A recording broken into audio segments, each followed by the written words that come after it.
UAP. It's the You Uncovering Anomalies podcast. I'm Topher, joined as always by I Have a Need to Know Adam, and woo! World War III, baby. also joining us, World Three, baby. Also joining us is Nick from Bitcoin Live. Welcome, Nick. Hey Hey, guys, Nick. good to be back. It's Man, good it's to been a have you, man. while. It has been a while, yeah. Yeah, a good while. I've been busy, as you know. We've been talking before we went live, of course. Yeah. Lots of stuff happening. We actually launching a new show, also All right. about UAPs and Bitcoin and crypto and all that good stuff. Very nice. And apart from that, trying to write, but things are just happening too fast. So Yeah, Yeah. it's hard to keep up. It is hard to keep up. Nick, he hates free time. Yeah, exactly. Nick, Gotta Nick, stay I hate busy. free time. Yeah. yeah, it's a scarce asset, hard to come by. I'm getting Yeah. the older I get, the more I'm realizing that is like the second I have a minute of free time, I'm like, oh, I should really enjoy this. Yeah, You yeah. don't really have that opportunity anymore. Exactly. Yeah, but it's sort of the balancing act between consuming and producing, because there's also a lot of stuff that you want to consume, like the news events that are happening, and then you want to balance that or integrate that into what you produce, right, to stay relevant and up to date. So it's almost not doable. Yeah, and well, and also, I mean, psychologically, it feels so good to produce. I mean, we all like to consume, but or at least me, I do feel guilty at some point if I overconsume, if there's too much Yeah. consumption going on. I'm like, and like you just, I mean, time is precious, right? We're here for a very limited time on this earth, and all of a sudden, you're gonna be in your 60s and 70s if you're not taking care of your time and trying to. You know what it is? Yeah. Consuming is nice while you do it, but it sucks afterwards, because then you think, Yeah. I should have spent this time different. But producing sucks while you're doing it, but feels great when you're done. Yep. Yes, and so That's true. that's so true. Yeah. You feel value actually, and then you can waste time. It actually feels good to waste time. Yeah, like a reward. Yeah, exactly. But if you do it the other way around, like, if you first waste time and then start producing, that often doesn't work. That's so right. Yeah. Also true. Yeah. It feels like a burden, right? Yeah. That's like, when you're a child and then you do so much in a day, and each day feels like a year. And then when you look back, the time is very compressed, and it felt like, it didn't take any time. And then, the reverse is also true. When you get older, you waste a lot of time often. Not me, but many people waste a lot of time. And then it feels like it takes a very long time.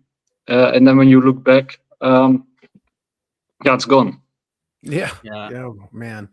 Yeah. I mean, I remember, being at high school, like 15, 16 years old, and being like, oh God, this thing that I want is a year away. That's so far away. I know. Now, and it's just like, I blink. Like, I still think of like 2016, 2017. I think that was like yesterday. That was 10 years It's not ago. nuts, man. Yeah. The older you get, the quicker it goes. Like, we're in March already. So like a blink of an eye, it's like a year goes by so quickly.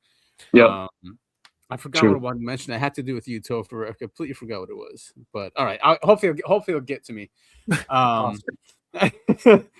I mean, there's so much going on, guys. When we first started planning the show, we wanted to do a UFO UAP update, which we still are, because Trump announced the whole thing, right? And lots of shows happened, lots of interviews happened, so we can go through those. But in the past couple of days, the whole Iran thing, and I'm sure hopefully we don't have to tell our listeners, but it's crazy. It is just insane. It's unprecedented, I'd say. But we have to give kudos to those who deserve them. And Sid actually got 2 predictions right? Oh yeah. Yeah, he got it right that there would be a war with Iran, but I think he probably wasn't the only one. I was hoping it wouldn't be necessary, or that we wouldn't go there, but it was probably more hope than. It's kind of obvious. It's Trump. Yeah. We know who owns him. We know who owns Trump. And he also got the assassination right. Yeah. Oh, he said Khomeini would get assassinated. Damn, that's a good one. He did. Yes, he did. That is a good one. I would have to say the Iran one's not that hard, but that Khomeini one's a good one. You know, I just gotta say, you know, born too early to die in the Middle East, born too late to die in the Middle East, but hey, man, born just in time to die in the Middle East. Let's go. War in Iran. Jesus Christ, what the hell is the U.S. doing? I know. I mean, I feel like we should just make the entire show about Iran, you know, instead of like, but It's you know, hard not to. Yeah, and the thing is, and it's hard because what do our audience want? I mean, you know, our audience are into UFOs, UAPs, and geopolitics. We always bring in geopolitics, but Well, it's a huge part of it. Yeah. yeah, but I mean, I think okay. What if we go quickly? I don't think it's a lot actually UFO, UAP stuff, but it does seem boring though compared to what's going on. That's the hard part about doing a weekly show. Adam and I will send each other links about stuff that's going on all week, and then we record on Sundays for listeners who are unaware. Saturday night or Friday night, everything seems to happen, and it was just like, well, what the hell? So we had all this stuff planned, and you know, of course, all of the big news happens, you know, Friday, Saturday. It's ridiculous. It is. Yeah. It is, but also, you know, I think I made this tweet about you know, these governments being a little bit like magicians or jugglers, because they're moving on all fronts, right? I mean, like you said, like it was not only what happened in Iran, but that sort of overshadows all the other things that also happened, right? Because on the issue of AI, there was a huge developments on AI. Yes. Yeah. Economy, huge developments in economy. UAP, huge developments in UAP. Epstein, huge developments in Epstein. So they're doing all these things at the same time, but right now they want you to focus over there. True. While they're also doing those other things at the same time. Works every time. War works every time. Every time. Yeah. It's like exactly. There was a really funny meme with Trump. He's pointing over the temple and the Epstein temple on the island. He's pointing over it to a UFO. He's like, "What's that?" You know, and this is what they're doing with Iran too, in a way. He's like saying, you know, look here when we forget the Epstein files, forget everything else, forget all this corruption that's going on with the government, and just although Iran's looking really bad for them as well. I don't think it's turning out as what they thought. You know, someone lied to Trump. Is no way they thought this retaliation would happen. I don't think so. They thought they'll go in, they'll kill Khomeini, and you know the people would uprise and take the government, and nothing happened. They killed Khomeini. Now all of a sudden they have a new leader. The IRGC is still in control, and they're bombing the entire region. What did they do? What did they accomplish? Nothing. Yeah, I think, you know, it will be interesting, right, how this develops and if it can be contained. I think, you know, the first strikes that they did like last year, I think they were like a preamble to this one, because I think they wanted to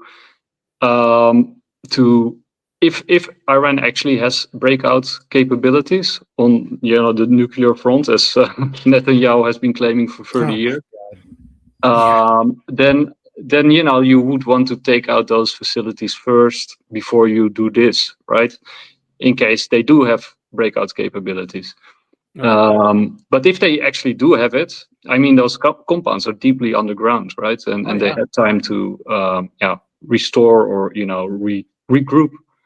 So who knows, right? Who knows what will come? And I, you know, in Europe, France and Britain are sort of, you know, making moves to possibly supply Ukraine with nuclear weapons. So Russia is getting anxious about that. And then Russia is using incendiary bombs in Ukraine now.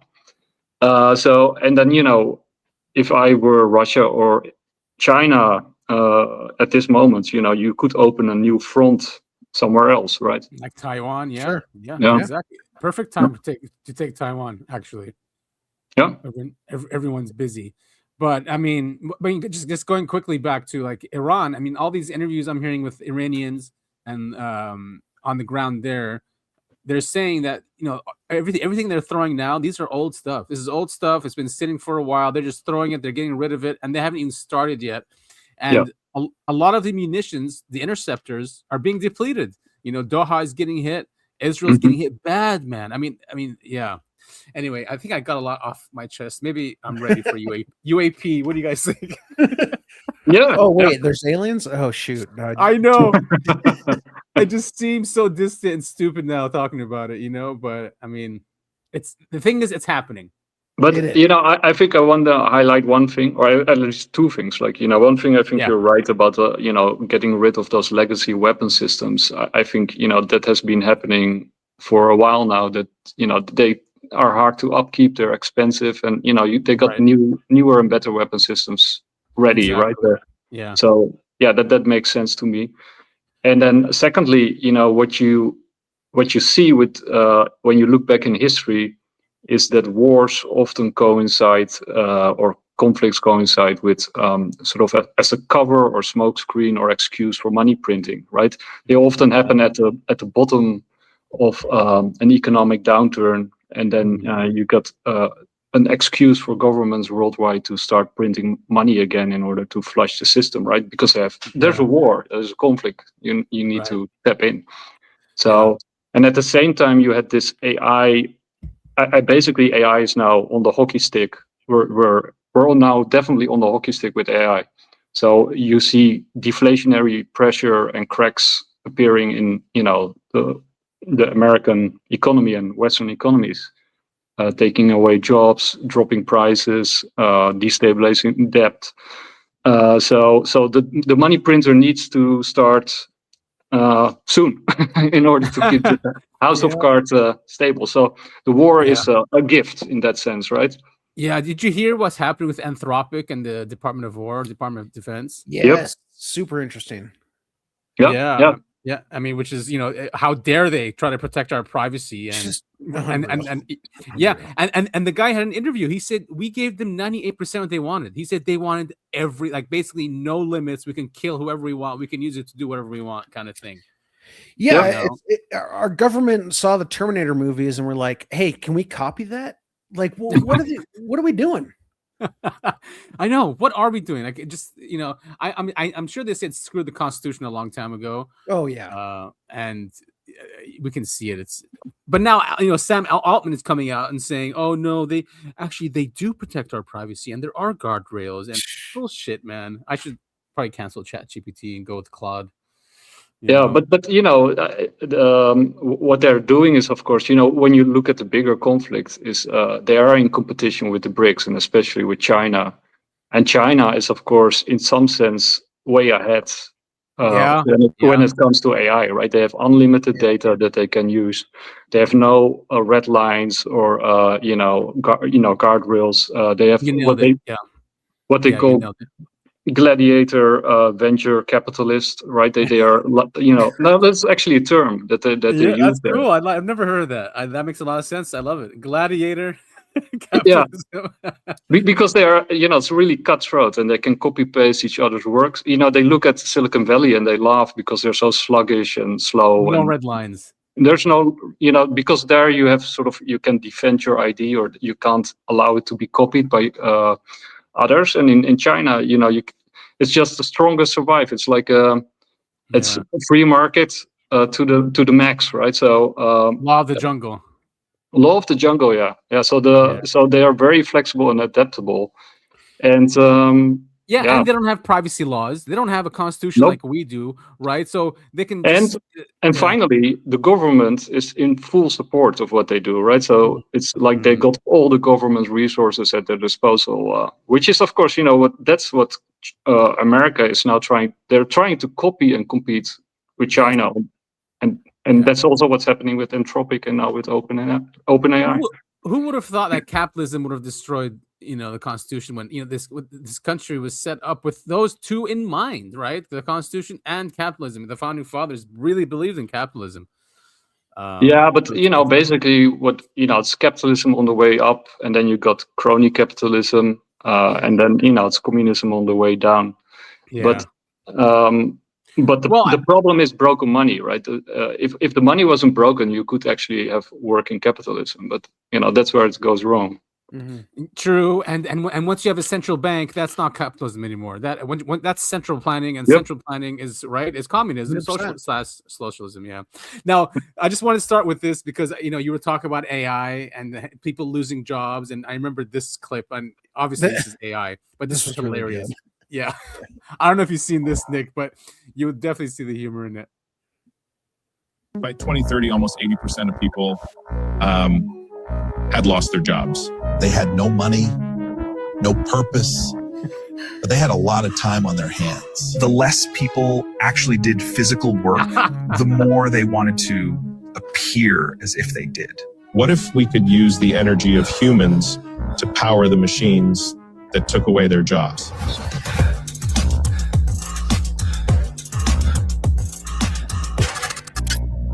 Energem solved our need for energy and your need for purpose.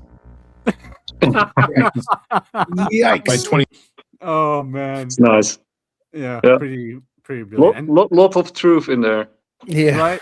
Yeah, exactly. I agree. All right, but into the UAP stuff, and I just hate seeing his face right now with what's going on. But let's just try to ignore. Let's try to ignore what's going on. Department of War. Yeah. Ay. Now I did try to highlight these Topher, just make it easier for us because there's a lot of articles that came out about this subject. But this is in the Times. Hegseth shares update on government release of UFO files under Trump's direction. Yeah. There's pretty much one quote from the guy. Everything else we know. Yeah, he said, "We've got our people working on it right now," he said Monday when asked by a reporter if he was prepared to potentially declassify such information. "I don't want to oversell how much time it will take, but we're digging in." Yeah, it doesn't really sound like he's going to do anything, right? No, it's going to be never. We don't have to get in a tiff like last week, but I need to apologize for that to everyone. I did apologize to Topher, but I was in a mood and I was just so frustrated. And for some reason, I snapped when that happened. And it just, all I said was, I don't trust the government to tell us the truth about these things. And yeah, it led to a thing. Oh my God. Yeah. So I totally apologize for that, man. No, you're fine, dude. It's fine. I think it makes for good radio. Right. When asked if he thinks aliens exist, Hegseth said, "We'll see. I get to do the review and find out along with you." Yeah. This is the Obama thing, a week ago when he was like, "Oh, there's no aliens underneath the what do you call it, Area 51." Fuck, just would you call it? What's that thing again? what a bunch of horseshit.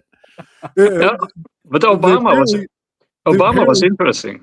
Yeah, they apparently don't tell presidents. Yeah, come on, man. Yeah, there must be a huge conspiracy. Yeah, we know there's a huge conspiracy, and you know it too. Yeah.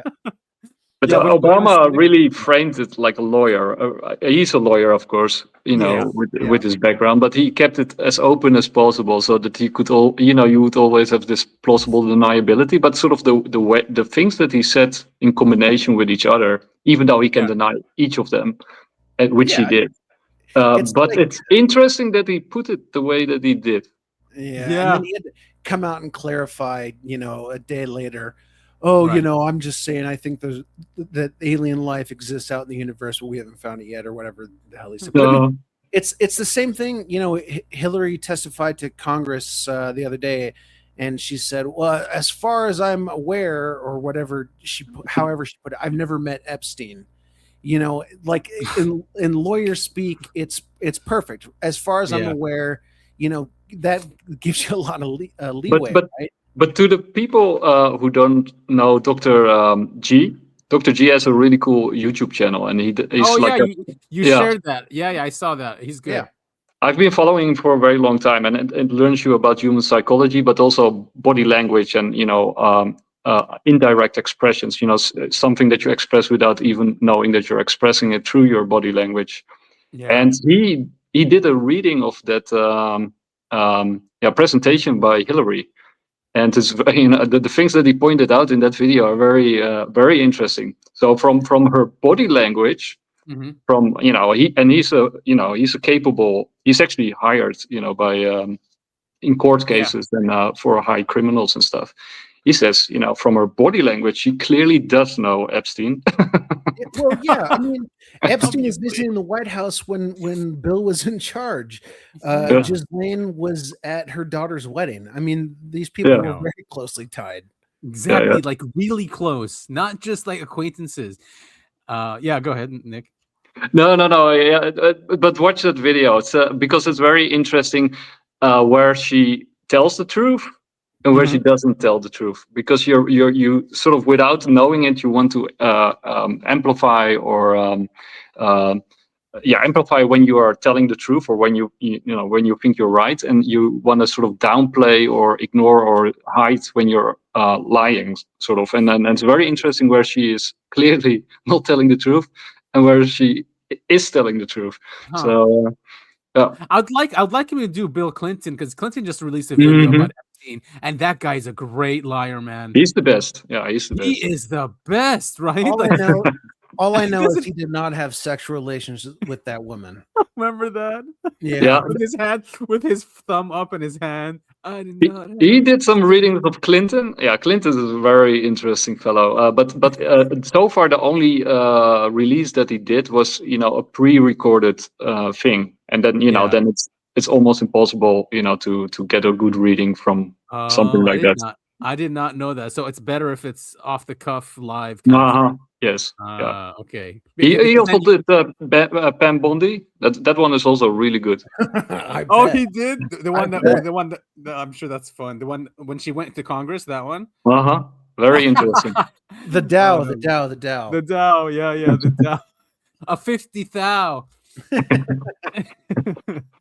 And I think this is just a video version of what we read, but let's see. Hex said we can see his body language at least.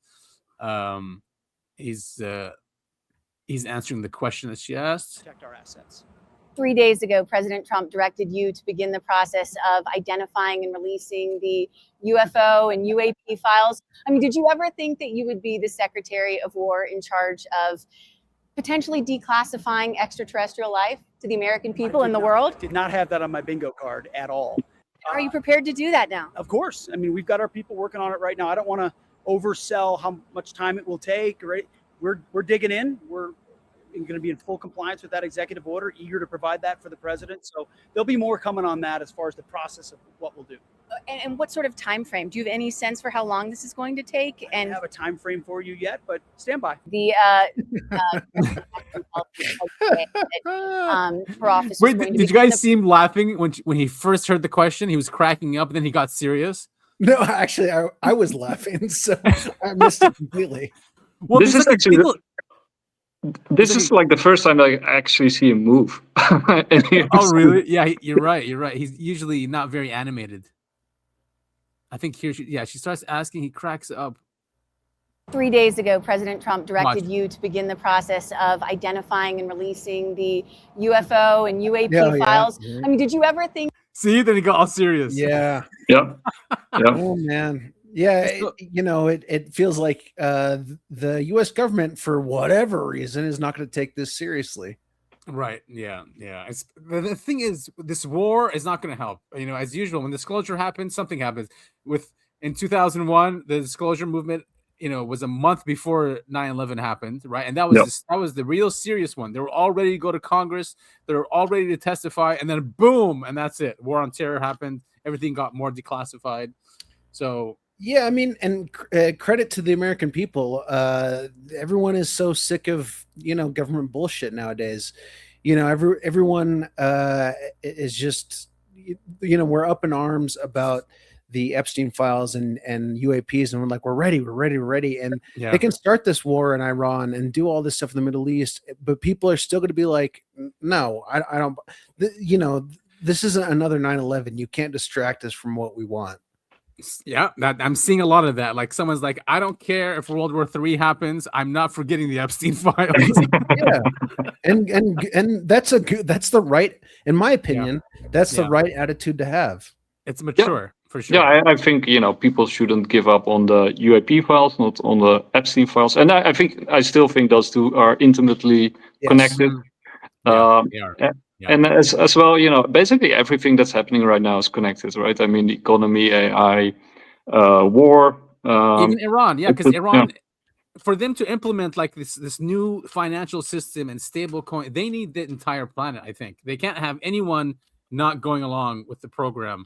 And they need Iran, to be in line with the empire. Well, at least with Israel hegemony in the Middle East. Yeah, and I think they got Venezuela, so they are protected, energy wise, right, from oil shocks. So if there's there is an oil shock because they closed the Strait of Hormuz, but basically America is fine, right? They got an oil station across the pond now.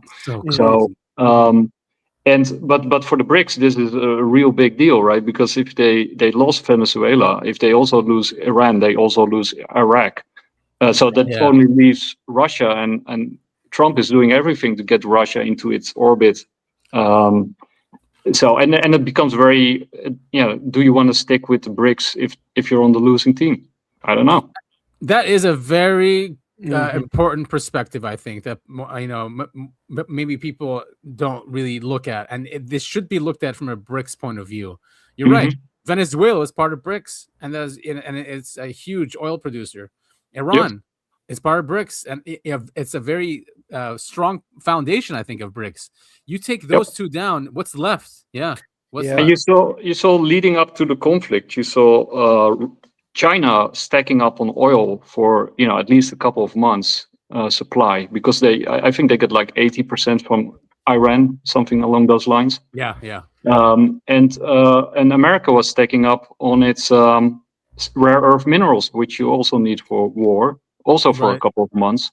So we know from fact that they only can keep this conflict going for now, let's say, a couple of weeks, and then they either run out of oil or rare earth minerals, and then they have to get to the negotiating table. So this will be high intensity, and then as long as it doesn't escalate. But I think none of the parties really wanted to escalate it too far. But if they do have UAP technology, right, this might be a good arena to a good excuse to bring that stuff out, right? Yeah, definitely. Well, okay, let's see. I think, does he continue here? Let's see. Director of National Intelligence said today that her office was going to begin the process of declassifying reports on extraterrestrial and alien life. I'm going back to these types of questions because the American people have wanted to know the answer to these questions for a very long time. And so I'm just curious if you think that, one, if this is the beginning of disclosure for the American people and the world, and two, if the Pentagon is actually prepared to start declassifying some of these things that might really shed some answers on this instead of keeping it secret. We'll work with the DNI as we always do. I'm heartened to hear that she's doing that. President Trump has been committed to disclosure on lots of levels, and he's made it clear that he wants answers on this. He's given us a responsibility to do it. We're going to be a part of delivering that. It'll be a deliberative process. We want to make sure expectations are going to be high, right? I don't want to overpromise and underdeliver, so we're going to take a little time to make sure we assess what this should look like and deliver for the president, for the American people. Thank you. He laughed again, if you noticed. I did, yeah. Just, man, you stupid goyim. Right. Exactly, you goys. Just unreal, man. Unreal. Well, let's see what comes out of it. I'm not gonna say that they're gonna. I mean, I feel like it's gonna be like JFK. Like, all right, here's 3 million documents. Good luck finding anything, right? Kind of thing. Dude, this is what I said last week. I think I think what they're sort of trying to do is, I think they're because Trump is like a stage master, right? He's an entertainer in some ways. And I think they're really good at sort of setting the stage, building it up, and timing is everything, right? So, I think they're building up to a moment, and then they will release whatever they want to release in the way that they want to release it to the public. So I think they actually, my opinion is actually that they will release stuff that they will need to release in order to upgrade the U.S. empire into a space economy. Yeah, and I mean, like you said, Trump is an entertainer, right? And he has this huge ego. Obviously, he's a narcissist, and I think I'm saying when, not if, when the public opinion turns on, the conflict in Iran, he's gonna be like, okay, I can't be that president. I've got to be a president that did something, right? The Iceland stuff, whatever, Canada stuff, fine, whatever. So he's got to make his mark. That's just what a narcissist does, right? And so he's going to be the UAP guy. He wants to be the UAP president. But also, I I think he can't afford to lose the midterms, right? Because Sure. he will go to jail or worse, right? he's already. I think he's already lost it. If he doesn't fix it, I mean, the GOP, the Republicans, they've already lost 26 and 2028. There's no way anyone's going to vote for Vance or Rubio after what they've done in Iran. Except There's no way. Except the Democrats are in America. I know. The Democrats are just as stupid, if not I know. more. They're Yeah. talking about running Kamala again, and then What? they're going to put. Yes, she's. Dude. I'm I going keep to seeing go the live news. in China.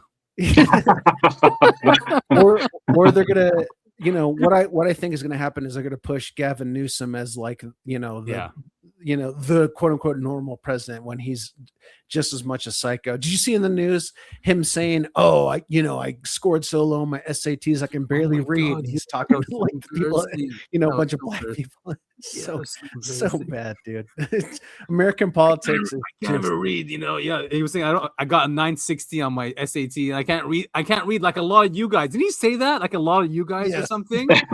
Yeah, oh man. my god, so embarrassing. Yeah, just American politics. I mean, we've said it on the show. Republicans and Democrats are two wings of the same bird here. Yeah, exactly. And it's the whole system is designed so no third party can enter and all this stuff. I could go on a long-winded rant, but I won't. But just Jesus Christ, what a joke! Yeah. I mean, Trump destroyed his legacy, right? And just to add to your point, Nick, is that he needs something. Especially after this. This is how is he gonna come back from this? And maybe this is a way, and maybe just maybe we might get something from out of this disclosure. Maybe not aliens, right? Because that'll hurt his donors. Sure, but it might be technology, right? It well, might be like, look, it's like I joked in the group chat. I think what they're going to release is all of these UAPs come from Iran, and that's why they're invading. Yeah, well, I mean, we don't really know what they're gonna release, but I think I still think that we're on the cusp. Let's say, okay, let's back up a little bit. All these wars that we have. So we'll back up a little bit further. COVID was basically peak globalization, right? Where all the countries were still working together and they were aligned, and if they had won. If the people around the world didn't push back, they would have won, and it would have been horrible. And then completely horrible. Yeah, it would have been transhumanism. Yeah, and then in my opinion, both the people pushed back, but also some countries woke up to the fact okay, if we go down that route, then winner takes all. Then the US would be dominant and would win everything. Right. It's like playing Monopoly, and then one person is cheating, which is the US, because they have the reserve currency of the world. And then if you can't stop playing the game, it ends up with the US winning everything, right? So the China and the BRICS, they sort of said, okay, we're not gonna play that game anymore. We're gonna play our own game, and then so after COVID, the first thing that happened, because they all need inflation, like tons of inflation, was war, right? Because that's how you usually solve this issue. So that was like the first war. But all these wars are basically AI wars. And because, in Ukraine, so you got Taiwan, of course, which is a huge semiconductor producer. And then you got ASML in Holland, right, which high-end semiconductor microchips. But in Ukraine was super important for neon gas. It produced like 70% of all the neon gas to make microchips.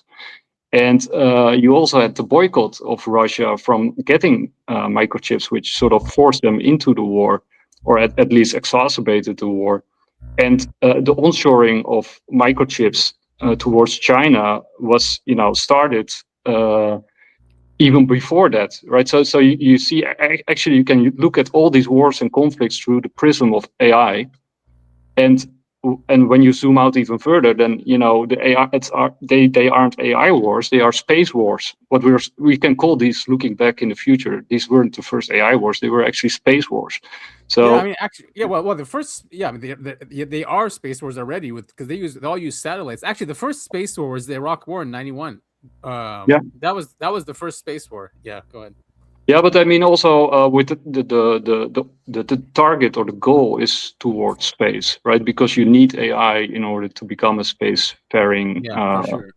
economy, right? So AI will be crucial. So and then Yeah. that's why the rare earths are also so important, right? And so from that perspective, I think plus the perspective from winner takes all, because with crypto, if you use CBDCs or stablecoins, but especially CBDCs, you can basically take out all opposition, right? So I think even though I agree with you that Republicans and Democrats are two wings of the same bird, I think that bird is gonna lose a wing. The question is which wing is gonna lose, and so it's all or nothing. It's cutthroat and winner takes all, and Trump can't afford to lose the midterms, so he has to do something big to turn it around. And I think, plus, with AI, as in Mexico, they just, the government just lost all their information to a hacker who got around. I saw that. Yeah.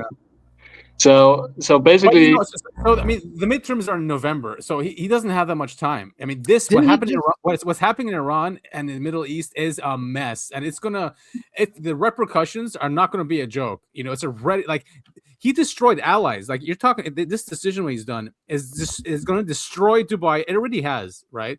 Dubai, Bahrain, Qatar, all these places and countries that were safe for investments and safe for Europeans and Americans to start up businesses and just and tourism.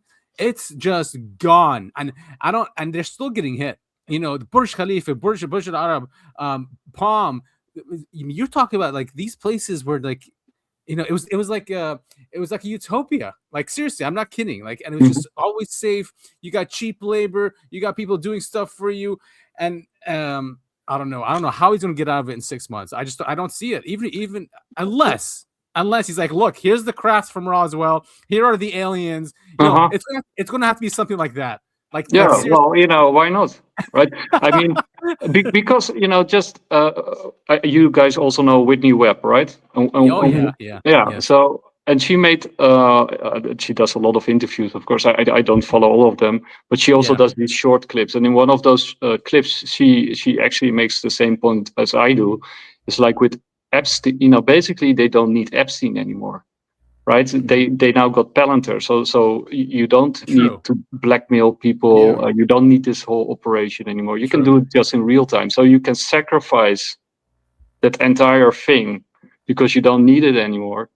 And also transparency. I mean, you can't hide stuff anymore because look at Mexico.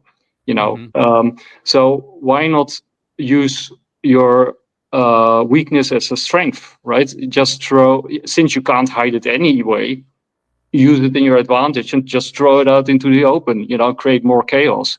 Did you see that leak? Did you see that leak about Palantir that Peter Thiel and Alex Karp have a secret database of every single leader, every single investor of what they do, using their software. They have all this blackmail. Yeah. Good so Lord. Yeah, you're right. Epstein and these type of networks are not needed anymore. No. I mean, if you have vices, if you have a vice and an addiction, any type of addiction, if you're addicted to porn or whatever, or something, or some type, that's it. They have it. It's in your file and can be pulled out at any time to use against you. Yeah, but I also think we're moving to a world where all that stuff no longer matters, right? Because you got deep fakes. You can fake my voice. You can fake my face. You can fake basically everything. And plus, it's almost impossible to hide anymore. So I think we're going to sort of what you see in science fiction movies. Like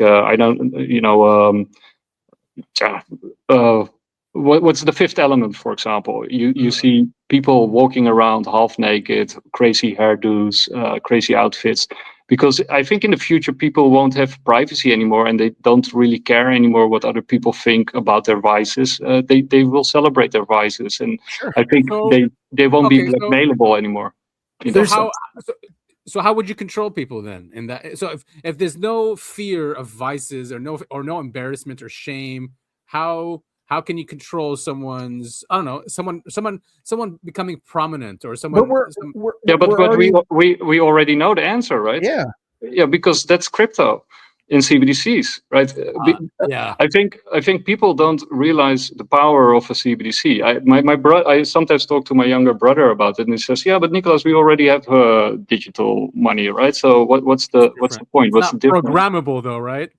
It's not programmable, and it's sort of like having a backdoor in your wallet, right? So you can't take your money out of your wallet. Your wallet is your money, and your government can reach at any moment directly into your wallet, take out of it whatever it wants.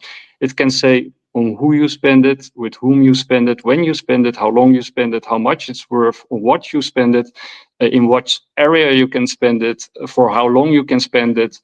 And you can also link it up to your vitals. You can put it under your skin. You can link it to what you think, what you. So basically, money. It won't be money. It will be like points in the game. We can't allow CBDCs to happen. We just cannot. But it'll be social credit. I mean, you can't buy this. You can't go into this store. You can't drive your car. It'll all be part of the same. Yeah, it'll all be part of your, like you said, your wallet. I mean, once everything's connected to one another. I mean, it's the end of human freedom. It's the end of human freedom, and it's total. It's human enslavement. And could you imagine if they had this in COVID? They would have won. Exactly. That's the point, right? And it's no longer money, right? Because money, what money actually represents, if it's actually money, is freedom. Right? Yeah. I'm sure like the crypto community and the libertarian community, they will come up with other solutions to go around this. There's no way that they won't, because there are still a huge fraction of humans that respect and understand human freedom, right, and dignity, that are not normies. The normies will go along with it. I mean, like you said, like, whatever. I won't do anything bad. It won't be against me, kind of thing. But I go ahead. I go down that dark, evil path. I say, the government is working to identify and remove those people from society. Kill right? them. Right. Just want to take a quick break here and welcome Sid to the show. Woo! All right. Hey, Sid. Hey, yeah, sorry, but yeah. I'm just here as a war correspondent. We're all war profiteers now after this. Yeah. We're complete. Are you deep in the trenches? Oh yeah. Well, non-stop. To be honest, in last 48 hours, I just slept for 10 hours. Dude, same thing. Jesus. Same thing. Yeah. I was up the entire night until 7 in the morning, like Saturday morning. I slept at 7 and only for a few hours. And then, same exactly. I went to bed at 7 and I think woke up at 10. Because I'm actually working with some of like big news channels, not news channels, like Twitter news coverage people, right? I don't. Oh, nice. Yeah. So I'm just like gathering some info and doing some things and keeping an eye as well for myself. So yeah, I mean, at the beginning of the show, or even before it started, we were like, man, how can we talk about anything else but what's happening in Iran? Especially how quickly it's going. But let's start with this Khamenei assassination thing. First of all, I think there was some traitor in IRGC who gave the information, because that was a very precise targeted strike. Wasn't he in the home though, or is that no? He was in the office in the meeting. Right after the meeting was ended and everyone left, he was struck. Also, nobody's talking about that, but Ahmadinejad is also assassinated. Who was? Ahmadinejad. Oh yeah. What? He was? I didn't know that. I did not see that. Yes. Nobody's talking about that. Ahmadinejad got assassinated yesterday. And it was a precise strike as well. So I think Giorgiani's claim that Ahmadinejad was working for Mossad was wrong. Otherwise, they wouldn't. I hate that guy. Yeah. So I'm pretty sure they won't assassinate their own guy. Right, exactly. Johnny doesn't know what he's talking about, man. No, seriously. I mean, I guess when it comes to UFOs, half of the stuff he says is okay, but when it comes to politics, especially Iran, I think it's like 99% lies. The guy has no idea what he's talking about. Yeah. Like he starts he starts like saying like, oh, Muslim this, Islam, and then Aryan nation, Israel, all that stuff. Yeah. And then he doesn't say like who allowed the Muslims into Iran, and it was the Jews who lived there. They're the ones who allowed them in. He talked, and the conquering happened from that, and he's probably one anyway. But yeah, that's he is actually. But then the biggest part is like, which I was not expecting, that GCC countries will get hit that hard. Dude, so bad. Bahrain is destroyed, to be honest. So bad. Yeah. And then UAE. I'm actually very surprised about UAE. Dubai, man. Dubai. I can't believe what they've done to Dubai. Yeah. It's crazy. Oh, by the way, they are not targeting like random locations. They are targeting a specific safe house of American soldiers or Israeli people. Right. Because they have safe houses, and then where they are staying, these agents in the hotels. So, they are specifically targeting those. And to be honest, I think the casualty numbers is way higher. It's in hundreds, if not thousands. But they are not saying it right now. Did you see that footage of like the sheikhs leaving on the helicopter? Is that true? Like I saw a quick video this morning. It showed all these UAE sheikhs getting onto a helicopter, leaving. I think they are in bunkers, because I know that they did a meeting today on webcam. All GCC countries from their bunkers are doing that meeting. But I don't think sheikhs are in danger, because Iran is not targeting Dubai. They are just targeting Israeli and American assets. Yeah. However, with UAE, I think Saudi wants that, and Iran and Saudi had some kind of a secret pact that bound them, because otherwise they won't do that. Because even in Bahrain, they didn't target like hotels or anything. They just specifically targeted the bases. There was one apartment. Yeah, there was one apartment that they hit. Right, there was, and they said the U.S. Marines were there. Yeah. But in Dubai, it's like everywhere. Even Sharjah Mall got attacked. I saw Sharjah Mall got hit. That's like so apparently that is a downed drone. So it wasn't targeting the mall. I think they tried to down it or intercept it. But it got hurt. Yeah, exactly. Because Sharjah is so close to Dubai, right? What is it? Yeah, I mean, without traffic is like half an hour. Half an hour, something like that. But this is just the beginning. I mean, I gotta say though, I love what's happening to Tel Aviv. I'm saying it straight out. They deserve it after what they've done to Gaza, and I just love seeing it. There's that even a residence. It wasn't even a residence. It was an opening to a bunker. Forget what where it was in Israel, but it was an occupied territory, Beit something, and just took it out completely because they have. And to be honest, one thing, you are not seeing anything, because there is a new law in Israel that if you record and publish a video of getting attacked, you will get 10 years in prison. So in true Israeli fashion. Yeah, so majority of the videos are not coming. I think the destruction is way higher. Just before I was joining, I was reading that now Trump is saying, let's start talking again. But Iran is not gonna talk. No, they're not. Because they said no. This is a miscalculation, because they thought Khamenei was the hardliner. No, he was the soft guy. Exactly. He was stopping all this destruction. Now, like, you open the can of worms. They are not gonna stop for a very long time until I think they won't stop until at least Netanyahu is gone. I think so too, and I think they're not going to stop until because they did mention this. They said that fatwa was from Khomeini. They said Khomeini's gone. Yeah, that fatwa is not. Yeah, the nuclear fatwa is gone, which means I think they're going to try to take out as much infrastructure as possible. Give themselves, who knows, 8 months, 10 months to. I think they're going to build a nuke. That's the only way they'll survive. That is the only way they'll survive. By the way, that fatwa was stupid. There is no Islamic law which prevents you from building a weapon. It's for defense. If it's for defense reason, to be honest, that's just deterrence. You don't have to use it. No country use it. So that's like, for example, North Korea, they have it, but they don't use it, but they are safe. So I think this in near future, I think we'll see atomic Iran. I hope so. Just for them, I hope so, and for the Middle East, because Israel should not get that region. They don't have right to just completely take over those countries, all their resources, all their assets, all that oil, all that land, just because they say and claim the Bible says it's theirs. Yeah. Also, the president of Israel said after Iran, Turkey is next. Yeah, I saw that. I'm like, are you insane? Like, first Dude, of all, you didn't even win in Iran. You just take Right. out the soft guy. So Yeah, they're addicted. No, but and Pakistan, they still have to take care of Pakistan, and Pakistan is not a joke. Pakistan, they will save it for the last. First of all, it's so far away.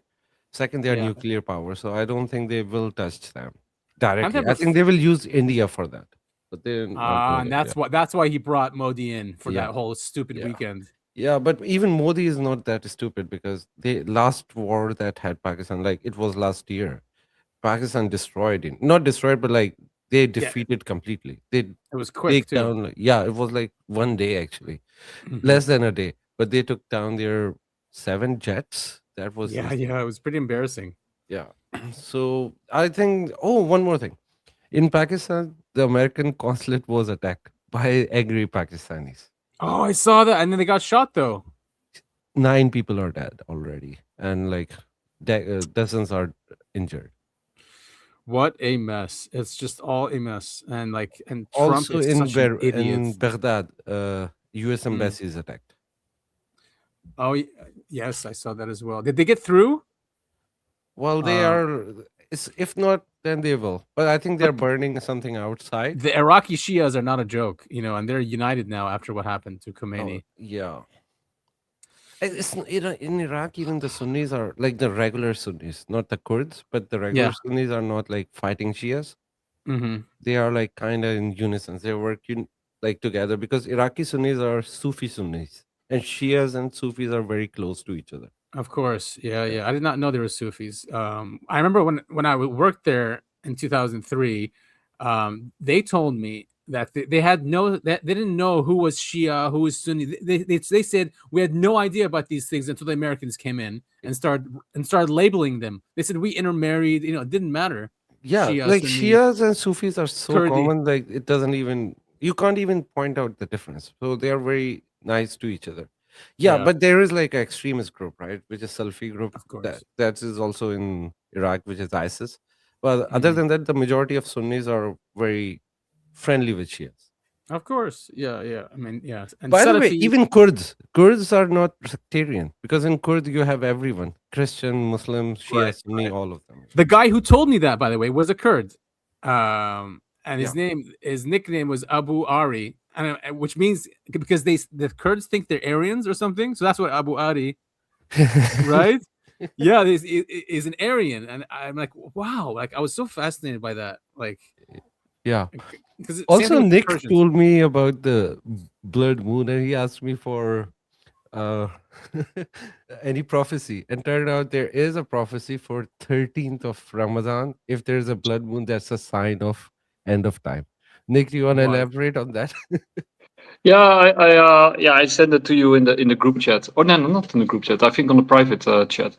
But on this Tuesday, there's a blood moon. So and we had Guy Malone yesterday on the show, and he's very much in astronomy, and because he also had the planetary. It was not really an alignment. Yeah. But it was not really an alignment. It turned out, but the procession, I think it's called, which is a more natural and frequent occurrence than I thought. But the blood moon is actually apparently special. And it's happening.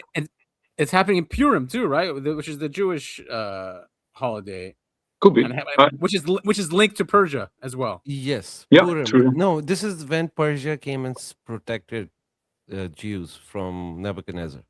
From genocide. Yeah. Esther, right? Yeah, and that's how they responded, right? Now look what's happening to them. Oh man, I hope Netanyahu is just gone. That will be just a glorious day if that guy's gone. Pipe dream. But But, yeah, I don't think it'll happen. People like him never die, right? Look at Cheney; he's still around. Right. I mean, no way, he's not around anymore. Wait, is he? I forget now. No, Cheney's dead. Okay, yeah, Cheney's dead. That's right. But he lived through 4 or 5 hearts. Well, he doesn't have a heart, so he probably doesn't need one. Exactly. Like I joked, I think 2 weeks ago, he did it for the love of the game. Yes, he did. What's up with this James Fox guy? All right, so James, Yeah, I know he's just sitting there staring at us while we're talking. Hey about Adam, you've had this clip queued up for about 10 minutes now. Okay, let's go. All right, so this follows up after what Hexeth said, right, with disclosure. So James Fox says that they're working on basically let's hear it from him. There's going to be a press conference coming up soon with sitting members of Congress, part of the task force from both parties, Democrats and Republicans, and they are in the process right now of crafting the language that needs to come out of the office of the President of the United States. And that language will provided President Trump is willing to use that language, that will provide additional security, protection, immunity for the following whistleblowers. There's going to be a press. So they're giving immunity for the whistleblowers. Now, people have brought up that they should give immunity to the people who covered this up. And I want to see your opinions on that. And do you think these people who were responsible for the cover-up, the 80-year cover-up, deserve immunity? Well, my opinion is that we're in a very, very, very, very, very dangerous situation. Yeah. And that these people, I mean, if you back a wild animal into a corner, like a lion or a tiger, you have to provide a sort of an exit for that animal, right? If you, if these people actually have access to these kind of capabilities and technologies, and you push them into a corner, who knows what they could do, right? I'm not a pro, giving them immunity, but it's sort of like a boil that you need to you have to there needs to find be a out. deal, basically. Yeah, I think there's no other way, right? Because who knows? They blow up the planet. Yeah. Right? Yeah. So, Topher, what do you think? Me? Yeah. Oh, don't go to me. Do you think these people need immunity? No, of course not. No, anyone who's involved in a cover up like this, and and this extends to even the Epstein files, they need to be outed and ousted from their positions of power. I mean, I think about who is the guy that told us the government is spying on everyone? He lives in Russia now. Why am I blanking? Oh, it's Snowden. Snowden. Yeah. I mean, I look, that guy did nothing but the best he could, right? Showing Americans what was going on and ousting all of this information. And he's essentially on the run. He has been for however long it's been now. And look at Assange, Julian Assange. His life was ruined. Yeah. Assange as well. Anyone who tells the truth, like John Kiriakou, they threw him in jail, right? Yeah. When he was, I mean, Manning. Fuck these people. Everyone who's involved in the cover up, UAPs, government spying, all this stuff. I hate these people. I truly do. I don't think they deserve any kind of protection or anything other than justice. Yeah, I think from what Nick's saying, he provides a good point there. Is that if they have these technologies, and where you had the deputy under Secretary of Defense, he even said they can do laps around the B2. That's the most advanced thing I have, right? So that's who you're up against, and maybe they don't even need immunity. They're like, oh, I'm above the law. Right. Yeah. So I my argument, because I agree with Topher, right? These people are horrible, and they deserve what's coming to them. But in order to get this secret out into the open, right, you have to sort of create an opening for them to step out, and then What if you give immunity for the secrecy, but not for murders? I mean, because they have murdered. Yeah. So I think there will be something along those lines, right? For people who actually crossed a line like that, there will probably be punishment. But for the people who sort of held it secret, which is just as bad, as you see what has happened around the world because of it, they might have to get immunity in order to get this ball rolling, and also the eminent domain has to go probably. So. I mean, yeah, and I see it as a crime against humanity too. I mean, Sid, do you want to weigh in on this? Do you have? No. So one thing I'll say, even if you give them immunity, they are not going to come out and say we did that. And very true. They don't have any records. I think they are not keeping records of their evil doing. So it doesn't matter if you give them immunity or not.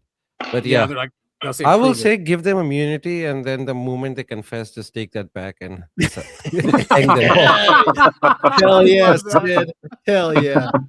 That's the way to do it. Sid, you sound like a military strategist. The art of war. Yeah, exactly. Oh, that was great. I love that. All right, Ross Coulthard, of course, he's got to weigh in on what's going on with Trump's order. He actually has a cooler clip. I'll play that in a bit. Let's see what he got to say here. We should have to wait for 30 plus years to get access to the files that we know exist. The really interesting admission in that section that you played from the president to the reporter was that he admitted there must be classified files relating to aliens. Otherwise, why would President Obama be in trouble for talking about something that was classified? And that's the intriguing conundrum behind the president's admission. He's effectively admitted that, yes, there are classified files pertaining to a non-human intelligence, aliens as they're called, and it's time for those files to be declassified. Declassified. That is the key word. I hear it, and I appreciate you reading in between the lines for us there. Let's talk about timing, because President Trump's saying he's moving forward with releasing these so-called alien files due to the tremendous interest shown. Some are saying there may be other motives here. Do you have any thoughts on the timing of this? Is there something that may soon be uncovered here? A lot of people are speculating that there might be something in the still redacted portions of the Epstein files pertaining to UFOs, because intriguingly, Jeffrey Epstein was very interested in consciousness and advanced propulsion, which are the buzzwords for people talking about UAPs. And it's very interesting. I just wonder whether the president, perhaps in the back of his mind, saw this as an opportunity to distract the public. So I think it's not going to work, because I think a lot of people are intrigued by what might be in the Epstein files. And interestingly, there's quite a lot of speculation that they do contain things on UFOs. But either way, I think the key issue that we have to keep on reminding people about, Natasha, is what the president said really isn't any different from what he pledged to Joe Rogan in the months prior to the last election. He told Joe he was going to declassify, he was going to make files more available relating to UAPs, and that hasn't happened. So he can make promises like this. Is he going to follow it up with an executive order? And the other question that I think a lot of people are asking is this part of some kind of pre-planned slow rollout? As you might recall, there's a British filmmaker called Mark Christopher Lee who claims to have a contact in the White House who's telling him that the president is going to make an announcement on the anniversary of the Roswell crash from 1947. Oh my God! He just said it, Nick. He just said it. That's what they're going to do. I think, my take on it, I think when you look at the world, everything is speeding up. And I think we just hit a curve with AI. And I think this year will be even more crazy than I thought at the start of the year. I think things will speed up tremendously. And I think a new world is just around the corner. So I wouldn't be surprised if things get really, really crazy.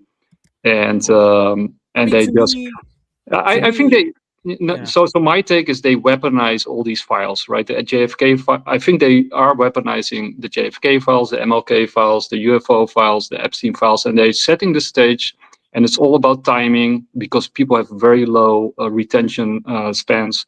So it has to occur at the right moment in the right way, and they'll spin it any way they like it and they need it.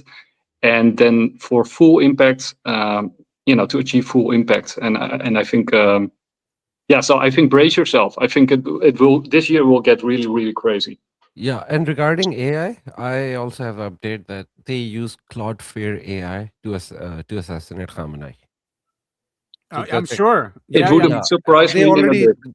told us, like it's a public knowledge now, that they use Cloudflare. So be careful while you using Cloudflare, because if they're spying on them, they could be spying on you too.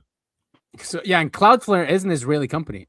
So Yes. I would stay away from any Israeli company, right? 100%. Yeah. Yeah, but to be honest, also from any American or Chinese or Russian or I mean, yes, European. fine, okay, fair enough, but they're not Israel, man. Israel, there's something wrong with those people. Like seriously, like they take pride in like just deceiving and killing, and I don't know.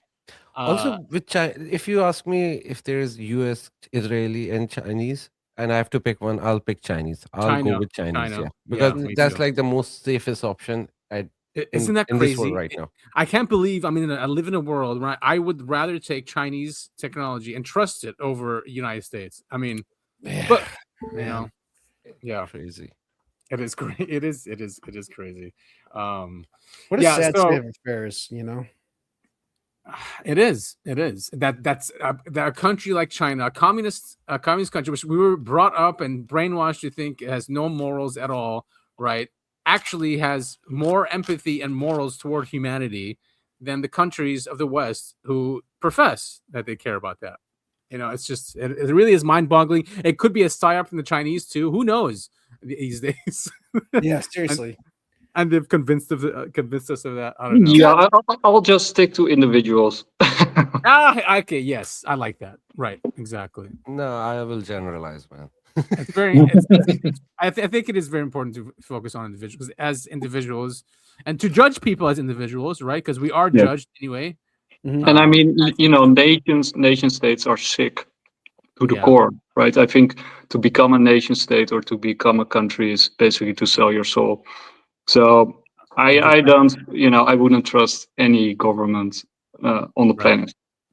True. Yeah. I mean, as a government, you become psychopathic when you are a state. There's no empathy. Yeah. You want to survive, and you will do anything to survive. Yeah. All right. So, and this is Senator Mike Rounds. This is important because he said that only firsthand witnesses have come to him. You know how they always say, "Oh, no firsthand witnesses have shown up." It's just I heard from this guy and I heard from this guy and I read this and I read that. So that's why I thought this was important that that we hear from him, that people that have actually touched the craft and worked on the projects are the ones who have come to him. Sit on the Senate Intel Committee. You're on Armed Services. That's just some of the testimony you've been given has been pretty mind-blowing.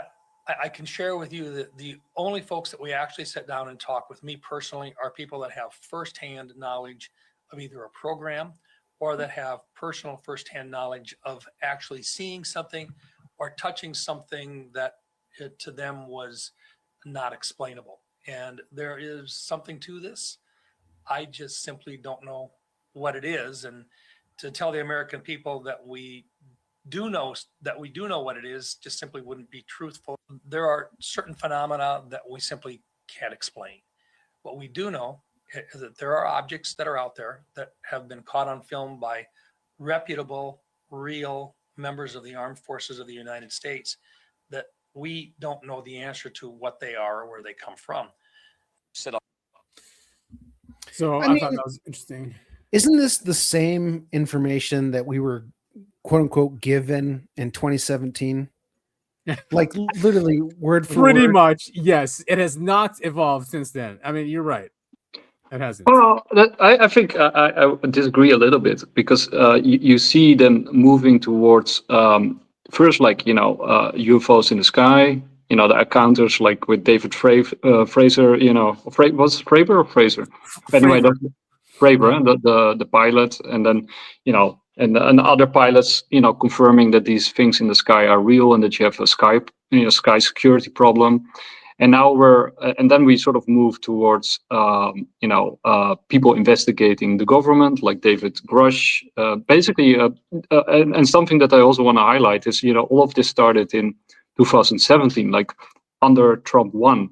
right? Trump 1 was a gigantic accelerator of disclosure.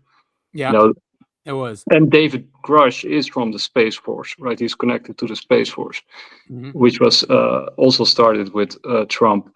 So, but now, and then people say, okay, but what about first-hand witnesses, right? We were just talking to second-hand, people hearsay, right? So people who spoke to other people, Right, and now we're now moving towards people who are actually touching the craft, and so I think they are creating this sort of momentum towards actually releasing the real thing, but you want to get people on board before you release it, because if you just release it out in the public like a film or a video or a picture, people will say it's fake, right? Yeah, no, I understand, and I guess there is something towards, you don't give people the whole cookie, you give them bites at a time, so they can understand it. If Trump went live on TV and said reality is fake, these interdimensional beings are actually gods, it'd be like, oh Jesus Christ, like that's insanity. So yeah, I get the whole thing of you take small steps towards the larger picture. Yeah, and then just imagine like people, when a friend or a family member comes to you and he or she says like, I saw XYZ, that 9 out of 10 people will ignore that person and not take them seriously, even if they're their own flesh and blood. And but also, if they see it themselves, they won't trust their own eyes, and think that that it was an illusion, that they made it up, that it was. So you even have like cognitive dissonance within people themselves, because we have been so indoctrinated in the materials reductionist mindset that these things can't be real. So what I'm seeing is not real. So. Exactly. So, and like Tover said, imagine if all the governments or representatives of government go on television and say, it's real. Now, we know what's in the Epstein files. Would we trust what they say? We would say, oh, no, it's Project Blue Book, right? Or, fill in blank. Right. So you actually have to accustom people to this reality, like this possibility. And I think the whole sort of YouTube influencer X movement of these sort of real and fake grassroots investigators that are genuine, but also paid by probably the Peter Thiel groups to bring out this as much information as possible, so that, because you want commitment and consistency, right?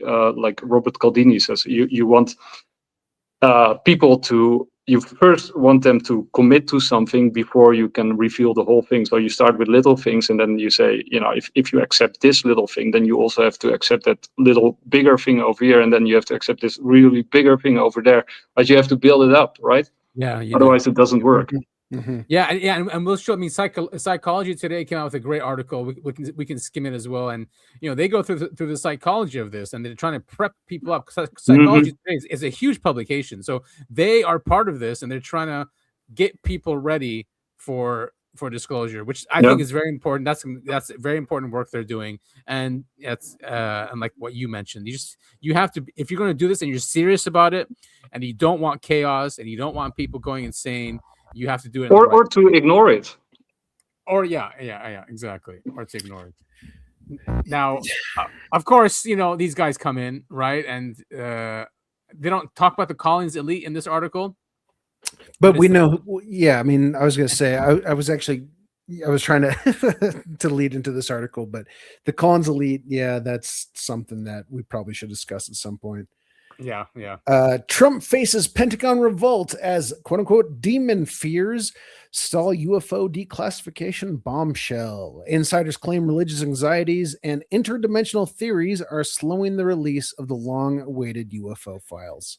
I mean, enough of these religious fanatics, trying to control, our society, because they know better, right? I mean, look what's happening in the Middle East. It's these same mentalities, right? It's all biblical, and Israel deserves that land, so we have to go and destroy all these countries. It's the same mentality. Don't trust these people, is what I'm saying. Yeah, Adam and I have talked about it on the show many times. where all these, in quotes, insiders, they say, oh yeah, I know the truth, but we can't say anything because it's too dangerous or whatever. It's just like, you don't get to decide that, man. I mean, the Collins elite basically believe that if this is disclosed, that Armageddon will happen. And that's why they don't want, basically it raises the awareness of society to the reality of this. And once that happens, it becomes real. And then they're saying, and then they're demonic, so they are going to enter our world, and that's the apocalypse. Ridiculous. Yeah, no, but I do think that the latter part of the sort of what you said at the end, I do think there is something to that part, right? Of course, of belief, you mean? Yeah. So people have to believe it in order to make it a reality, and I think that's also sort of echoing what David Icke is talking about, like the sort of this reductionist materialist mindset that we have is actually blinding us to like 99% of reality, and we need to break free from that, and when we break free, then maybe that reality can also more easily enter into ours, and there might be like a back and forth or a sort of reinforcing feedback loop. I love David Icke, man. I just want to say I was going through a really hard time after 9/11 happened. I was still in college. I was in DC. I was going through a really bad time, and I picked up a book from him. Wait, no, I was reading Jim Marrs, and I forget what Jim Marrs book I was reading, but he was referencing David Icke so much in that book. I was like, who is this guy? And when I went to go to the library, yes, he was in the library, David Icke books. And it was a book called And the Truth Shall Set You Free. And I read it, and dude, it changed me forever. And I owe him a lot. So Same here. He's a great dude. Yeah, he's a great guy. Yeah. By the way, regarding demon and religious fanatic people stopping, I don't even think they're religiously fanatic people, because if you are religious, you already believe in demons, and everybody knows about demons. So just getting verified from US government won't change anything. Yeah. Interesting. Exactly. Interesting. Yeah. So exactly, right? So there is some other thing going on. I don't think it's a demon fear, because they're lying. People believe, all religious people, including me, believe in demons. Yeah. Oh, yeah. I mean, and you can see there are people who are clearly demonically possessed. Mitch McConnell. he's clearly possessed by some sort of turtle demon. Dick Cheney. Dick Cheney. Oh, definitely Dick Cheney. Right. Remember, and who's that chick that was mouthing off? Yeah. In Congress. We played those videos when Sid was on the show last time, where she's sitting behind someone who's giving testimony, and she's all coked up. She's mouthing his speech. Demonic. Yeah. But there's also studies, right? I mean, people who are very fearful, who are they actually see less of the world. They interact. They actually there's actually a reduction in sort of capacity and perception, and sort of strong individuals, people who are very self-confident or happy, and who are standing in the world as in full confidence. They actually see and interact with more of the world, right? So. And I think that's one of the reasons, of course, also why they keep us fearful. Not only that we're easily manipulatable by playing into our emotions, and that that they can steer us, but I think we actually literally see less of the world, because when you look at the research from the case of ganglia from what's his name, the molecular biologist Nolan. Oh yeah, Gary Nolan. Yeah. Gary Nolan. Yeah. So basically, what he's finding is that people who are more open to the world, who are more curious, actually, literally see more than they are more likely to see UFOs, and UFOs who interact with those individuals. I believe that. I believe that. Yeah. Totally. Yeah, me too. You know what's a good example of that, Nick, is when the Europeans landed in South America, right? The Mayans did not see the ships, but dude, I love this story. Love it. Yeah, and the only ones who saw the ships were the shamans, because the shamans we're open to the idea of other, right, intelligent in this other realm, and they have to tell the people, those are boats that are coming. Yeah, it's crazy because they're like, the water's moving weird. What is going on? And yeah, they had to go get a shaman. Yeah. Shaman's like, there's boats out there, people. There's boats. Like they could, yeah. I mean, man, I love that story, Adam. Thank you for bringing that up. I mean, maybe UFOs would just show up if people just start believing in them. Maybe they will just all of a sudden appear because the belief is there. Wow. Yeah, and I think that's also with the UFO cults. I think that's why they're monitoring and are infiltrating those cults, right? Because they are probably literally summoning UFOs. So they have to keep a close eye, and they have to control and contain those cults in order for it not to spread. Like it's like a virus, right? A religion or a cult are like viruses. So you have to contain those if you don't want it to spread. So very interesting. All right, so they kind of have. I mean, the whole demonic thing doesn't make sense, but they kind of have a point, right, where it can get out of control, basically. Yeah. But also, like what they said in 2017, like the whole we don't control our airspace angle, and that's why it's a national security issue. Makes sense, right? Because they don't control their airspace, right? They don't. No, they don't. Exactly. So if people become fully aware of what that actually means, like we're not in control, right? And these are control freaks. We're ruled by control freaks, which are psychopaths. So if people become aware, our government is actually not controlling everything. Like, I mean, also, with your police officer around the corner, do we really believe that these people keep us safe, right? They always show up after it happens. And then, 9 out of 10 times you are the criminal, right? So in what way it's more the belief that they are there that gives us a good feeling that we're safe. But are they actually helping with safety? But if you live in a small community, you would probably be much safer than having a police headquarters around the corner, which doesn't show up when something happens. Right, exactly. Yeah. I totally agree with that. So I mean, belief plays a huge role in this, and honestly, I think it ties into. Can you go back to that? I'm going to link it here.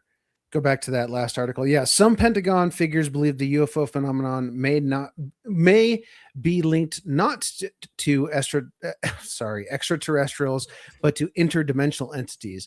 So all of this stuff coming out about Epstein recently, they're essentially all ball worshippers, right? Yeah.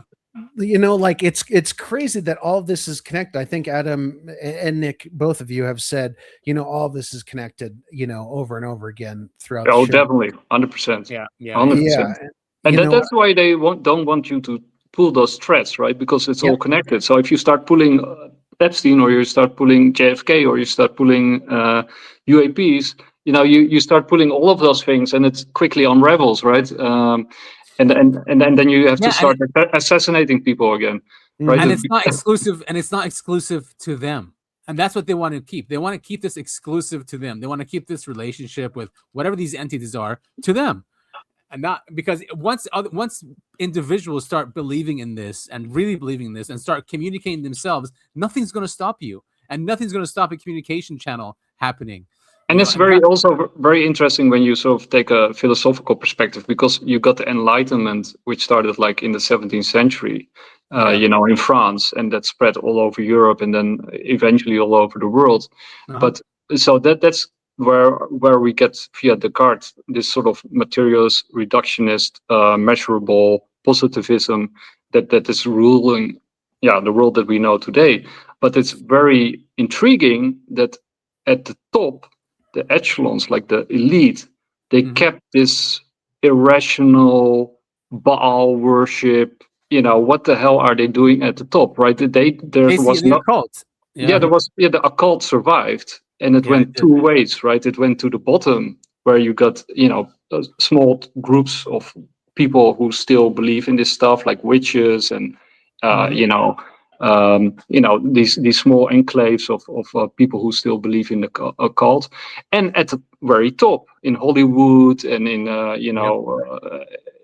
with our rulers. So it's almost as if our school system and our entire society is sort of created in order for normal people not to believe in this. Exactly. But the people at the top and those at the bottom, or the people who are the schizos, so to speak, in society, yep, they know it's probably real, and they already connected all the dots. And right. And if you do want to be a part of that, you have to join the occult. You have to become a Freemason, a Rosicrucian, whatever it is, right? And get initiated, right, and approved, and then you get the knowledge. Yeah, it reminds me of that. I honestly don't know who said it, but that quote where you may not believe in demons and angels and all that stuff, but the elite do. And right, yeah, it's a great one. Yeah. So what do they know that we don't know? Right? Yeah, exactly. Yeah. So here's that Psychology Today thing I was telling you guys about. I think it's cool that they're doing this. It's a service for the people. Sure. Trump orders UFO disclosure. What does it mean for us? Distraction. but I like that they're laying at least a foundation, because Sid, that a lot of people are going to go crazy with this, right? There's just so many, there's a lot of normies out there, and this is going to be a shock. So yes, distraction or not, I think this is doing a service to those people. Yeah. No, but you know what I'm thinking right now? When they're gonna get pounded by Iran in Middle East, they will use UFO files to distract people from all the US soldiers' death. I think this is their plan. They have to, or yeah, they're and being in that, humiliated. but because of that, I think we get the real UFO files. So they want like a big revelation that there are aliens and they are in communication with us. I don't know. Were you in the show when me and Nick were discussing this? We were saying that basically Trump has destroyed his legacy, right? He's not going to. There's no way they're going to win the midterms or even the presidency after what they've done in Iran, right? No one wants Vance, no one wants Rubio, and I said only if they bring the actual Roswell craft plus the aliens that might work. And Nick's like, yes, that's not even that gonna work, to be honest, because at this point people will take those files, but they are not voting for them again. Who can? If you're just seeing how people are reacting, there's so much anger out there of what they did. And I will recommend Thomas Massey to not run for 2028, because no matter who run from Republican platform, gonna lose. This is like 100% defeat for Republicans. So. Yeah, the GOP's dead. Well, I think what might happen, and I don't have a crystal ball, and I might be totally wrong. I'm just a dude with a YouTube channel. But so I think what could now, first of all, I think it will be a crazy year because I think AI is now totally out of control. Mm-hmm. So that will be a thing moving forward into the year. I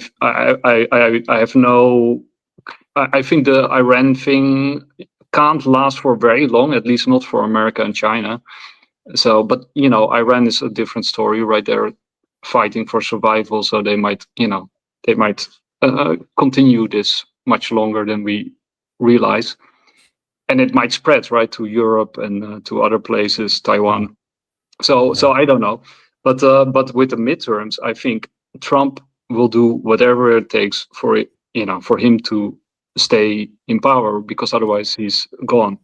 He might not allow voting anymore, right? So I think plus what I said, like this is actually this is an AI space war that we're in, and everything is at stake. That's how I see it. I think Trump has aligned itself with the U.S. military, and they want to retain American sovereignty in the world. That for them that means a kind of like isolationism. I think they're retreating, right? I think you see a clear retreat, but the retreat also means an expansion. I think that what they want is Latin America, the whole of America, including Canada, Greenland, and an alliance with Russia. And then you got a connection from North Pole to South Pole, and the rest of the world. I think they don't really care about that anymore. And then start a space-based economy. And I think that's sort of the aim here from Team Trump. And I think they will do whatever it takes to get there. And that also needs to that means if I'm right, it also means that you have to sacrifice or get rid of all your opponents. So that would be the Democratic Party, and that would probably also mean that you release the Epstein files in a particular way. You will spin it in a particular way that it's devastating for the Clintons and the Obamas and all of them. And then you will also release the UFO files via the Epstein files, because the Democrats have been they accepted. They are demanding for the release of the Epstein files. So if you release them, they can't say, "Oh shit, that's not what I meant." So then they have to accept whatever truth comes out of the Epstein files, even if it's incriminating to them. I think they're betting that they won't be released because it would be incriminating for everybody. But I think they will weaponize it and spin it so that the opposition party will lose, and then it will lead up to the UFO file, and then they will release from the UFO file whatever they need, which is mostly tech, but I think they will also release alien stuff, because you're going into space. So if there are aliens, like with spaceships and stuff, then they'll that might also explain why we haven't been back to the moon, right? Why haven't we been back to the moon? So there is also something over there. Supposedly, we haven't been back to the moon. Yeah. But Nick, I want to say this: you live in Republican Candyland. This is not happening. The scenarios you're building will never happen, no matter whatever they do. Even if they release every Epstein file and arrest every culprit, they are not winning. The people's mind have been made. The only way they can win this election is like by not doing an election or rigging it massively. Yeah, like martial law. There might be something happening, and this is scary, by the way. In Texas, I don't know if you guys saw, there was a huge shooting. Huge, I think, in a bar, like 19 people, right, were killed, and then they're blaming it on terrorism and Iran. So we could see, we could see a lot of this happening, and they could do martial law and then just shut it down, right? But I think you can do all of the above, right? It doesn't have to be either or. You can do all of it. I mean, if they don't, Trump is they're going to lose the midterms. Trump is going to be impeached. 100%. He's going to be impeached, right? No, that's not going to happen. And possibly jailed. So So now you have to put yourself in his shoes. He is in power, right? He's one of the most powerful men in the world. He's a psychopath. He's a narcissist. So, and look what he just did in the Middle East. He's destroyed it with his decision to go and do that. So I wouldn't put it past him to do. And it's illegal because you need to get approval from Congress. He didn't even consult with them. So. No, he doesn't care. He's in a big mess. There is like an absolute reason to impeach him. What do they have on him, man? I know he loves Israel, and he really does. Like, he really, truly does. Okay, but to do something like this, they must have something on the guy, which is beyond what we can even imagine. Right? I think they have the videos. He's such a blowhard. I'm honestly of the opinion that they don't have anything on him. He's just an insane person. You know what I mean? They don't need to blackmail him because they'll just say, hey, go bomb Iran because it'll make you famous or more famous or get you money or whatever, and he'll just do it. Or maybe they have it and Trump want to get out of this mess, so he attacked Iran, so Iran will destroy Israel alongside with their tapes. This is I like that one. That was also my take. Like I think Trump is using Israel in order and giving it the rope to hang itself. That's also my take.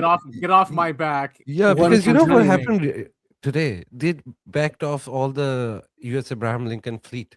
It is going back now. So I think they just did what they did. Now Iran is out of control. There is no serious mind over there. Like, everybody is angry. They are bombarding Israel a lot. Dude, it's crazy. While we are talking, I'm actually looking at the video non-stop. At this time, the weapons are like the THAAD and those missile systems. They are not working at all. It's just bombardment. Oh my God, you're right. Iran is violating the Geneva Convention. They're crying. What is it that they strike you as they cry as they strike you, something like that. Yeah. And I think, you know, one of the other things that's also very important that and that has to do with the economy is you got this big fight between the legacy banking system and the new cryptocurrency groups. And I think that's super important what's happening there, right? Because Trump and you got the whole Jane Street thing that just happened, which is also super important. But the banking, you know, the banking system, which is being led by J.P. Morgan, who's never on the table when Trump does a discussion, a roundtable discussions, only crypto firms. You know, the banking system is not at the table, right? They're not even in the discussion. Huh. So they feel left out, and they're trying to launch their own pathetic little coins in order to stay relevant. But but they're pushing really hard on stablecoin yield, right? So because if stablecoins get the yield that, you know, the stablecoin issuers want, then the banking system is obsolete, right? You know, by default, right? So they become, and JP Morgan is of course named in the Epstein files. Is this what you talk about here? This video you sent me? That's Jane Street. So that's for the people who don't know how the economy works or the financial markets work. You know, watch this video. It's not only about Bitcoin. This is about how any, you know, the Jane Street is actually banned in India because they were caught, you know, destroying the Indian financial economy, so to speak. The currency. No, not the currency, but the stock market. The Indian stock market regulator, I forgot the name of they have a term for it, but Jane has been caught and they are banned there because they were sort of manipulating the entire Indian stock market. And apparently they're also doing it with Bitcoin, you know, selling at 10 a.m. when, you know, you have low liquidity. And basically what they can do, they can sell Bitcoin that they don't have. So they can they can buy it they can buy it on spot, and then they can take shorts, and then they can, you know, sort of sell Bitcoin that they don't have, and then the price dumps. And then they buy, of course, you know, Bitcoin, for example, at lower prices, and then they get the spread on the shorts, and then, you know, a short, of course, a little bit of damage on the spot, but, you know, the shorts make up for that, and then, you know, rinse and repeat. And then they got filed because apparently they did the same thing against Terra Luna. So Jane Street was the one that killed Terra Luna. And Terra Luna is, of course, very interesting with Do Kwon, because Do Kwon was basically Michael Saylor before Michael Saylor was Michael Saylor. And he was creating this Bitcoin reserve. And they were, at some point, they were starting to buy Bitcoin on a weekly basis. So if they continued, they actually could have started a super cycle by themselves in crypto and Bitcoin. So back then I actually said, like, this is a financial hit job, only I thought it was BlackRock, but apparently it was Jane Street. And one of the developers from Terra Luna who quit Terra Luna was adopted by Jane Street, and they told how Terra Luna works. And Jane Street took advantage of that. And then they destroyed Terra Luna. And Terra Luna is also interesting because it's a synthetic stablecoin. And a synthetic stablecoin, which I think could perfectly work. But with the synthetic stablecoins, you don't need fiat currencies or US debt instruments to back it up, right? So if you have a synthetic stablecoin, then you don't need fiat currencies anymore. It would be like a crypto native solution to the world that we live in. So with destroying Terra Luna and Do Kwon, all ideas of crypto native solutions were sort of gone for a long while, and then and that left room for Tether to take over. And we know that Brock Pierce is connected to Epstein. And we also know that, you know, the price of Bitcoin doesn't really matter because fiat money is going down the toilet anyway, right? So who cares about the value of fiat currency, because it's just a control system and it's being replaced by a new control system. And that's why they're just printing it like it doesn't even matter. Yeah, right? It doesn't matter, right? So who cares about the money, right? Because they're going to replace it anyway. So you can do whatever you want. So people who are saving in money, I truly don't understand. Okay, you have to pay taxes and stuff, but if you're selling your crypto for fiat money, That's sort of like, I don't know, throwing your gold out of the window in order to test gravity or something. Yeah. I mean, but still, like hard assets like real estate, gold, silver, those are still like important things to save. But yeah, if you're saving in an account, inflation is just killing you. Yeah, and trust me, like after, because with each war, I think we're just hit, or we're about to hit the bottom, right? This might be more prolonged than most people think, right? It might escalate, so we might not have hit the bottom yet. No, they But already said it's gonna go for at least 4 months. Recent U.S. statement is it's gonna go for at least 4 months. The U.S. is going to do, dude. There won't be Israel. There won't be an Israel or Gulf left anymore. Okay, Yes. okay. So this is true. Then this is what I'm thinking is going on. Then that means Trump is giving, because it doesn't matter if Israel is gone, right? The billionaire class that owns and created Israel are outside of Israel.